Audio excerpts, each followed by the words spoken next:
Good morning. Today we're going to continue our conversations about how to find the G spot of your soul in action. So I wrote the book. Many of you know about that. It's called Find the G spot of your soul. If you haven't gotten yet, please get it on Amazon and read it and apply. But I also want to make sure that we continue this conversation, and this book is not just collecting dust on your shelf, but we are diving into the ideas represented by the book and apply them to our life and expand on them, because one book is of course just a small slice of what we can do with our lives. So today we're going to be talking about subliminal programs that run and ruin our lives. Very often I have clients who come to me and who say that they're stuck, right? This feeling of stuck is kind of like a predominant feeling among adults, because, we're all conscious. We think we're smart, we're educated, we try to find solutions, we buy books, we go to school, we go to therapy, but nothing seems to work. And of course, one aspect of why we're stuck in life is energetic aspect, right? And we discussed that last week. And of course, all of the energy sessions are very, very helpful to get you flowing.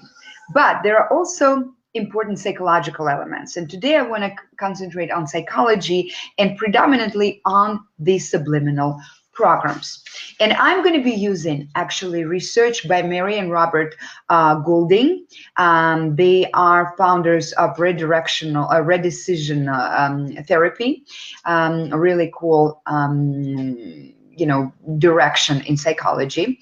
And they propose that in our life, when we grow up, we receive different programs from our parents, right? That's not new.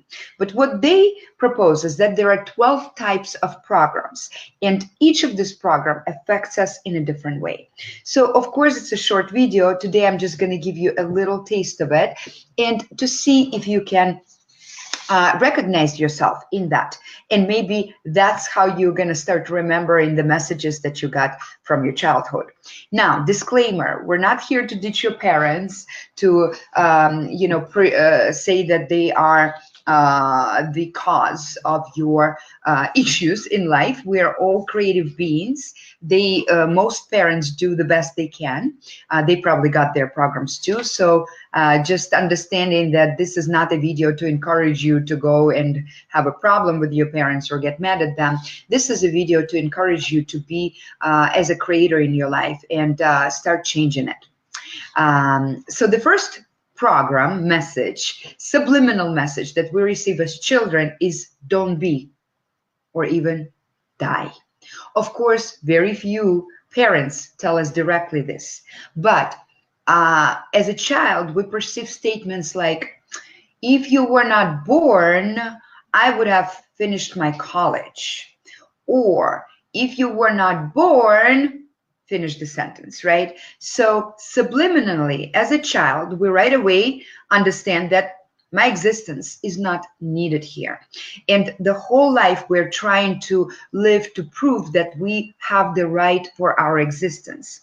Often, people like that are serving their parents all their lives. They abandon their needs. They don't have a family. They might live with their parents or just constantly be their caregivers. Caregiving is great, but you know what I'm talking about, the extreme case. Second message that we receive is don't do, right? Don't climb that tree.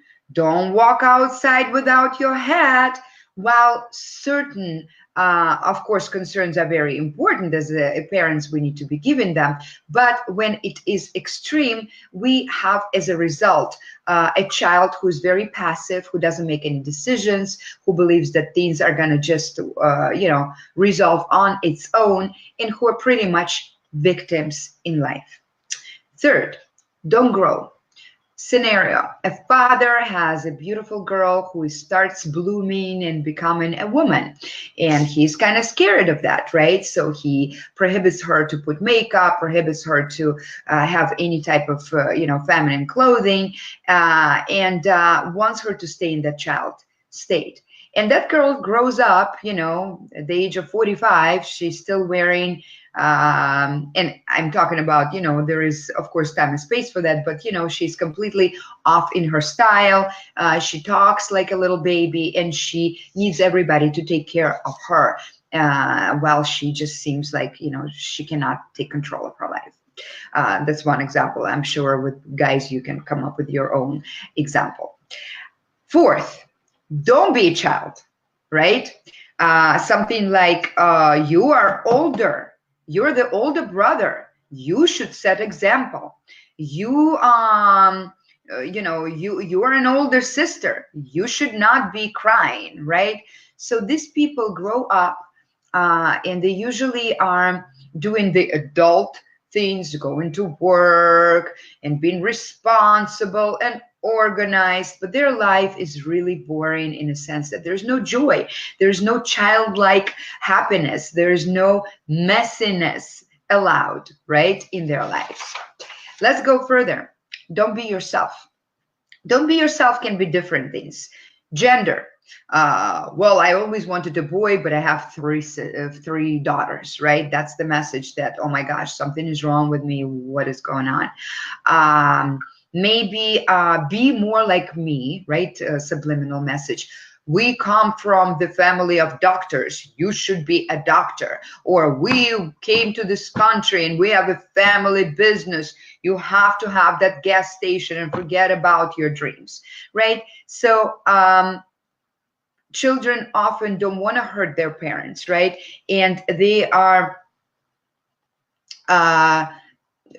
they either are following the steps of the parents, which makes them miserable, or they have actually rebellious personality, and they come and they say, I don't want to be anything like my father or anything like my mother.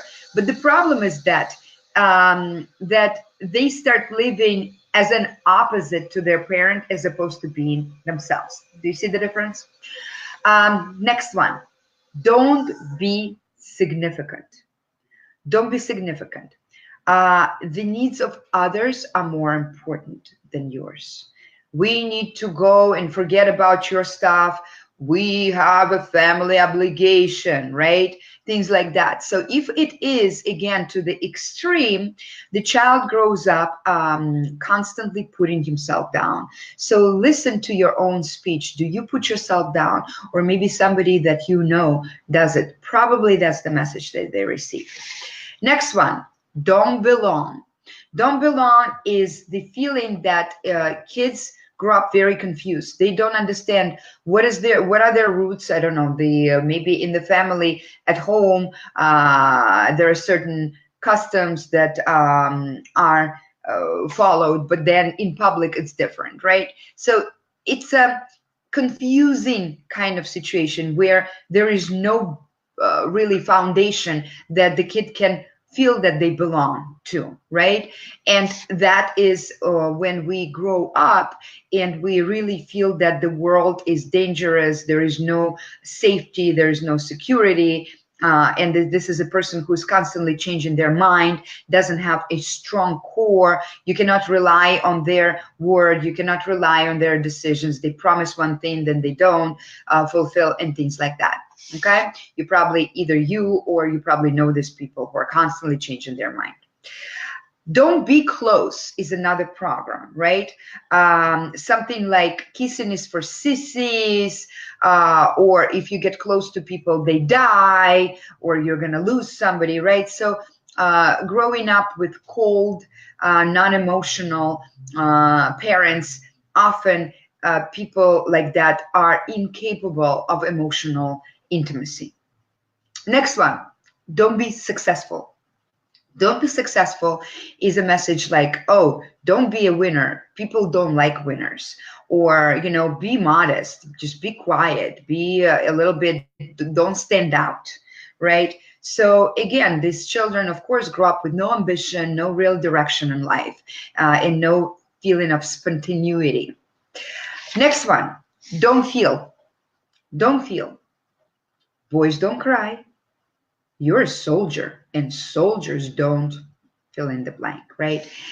Again, somebody who grows up and who has a very difficult time connecting or feeling or connecting with their feelings, right? So often these are the people who do drugs, alcohol, not necessarily recreational drugs, who feel that they need antidepressants and things like that, who would rather take outside remedies for the funk of their soul than to really understand what's going on with them. They really cannot connect with how they feel.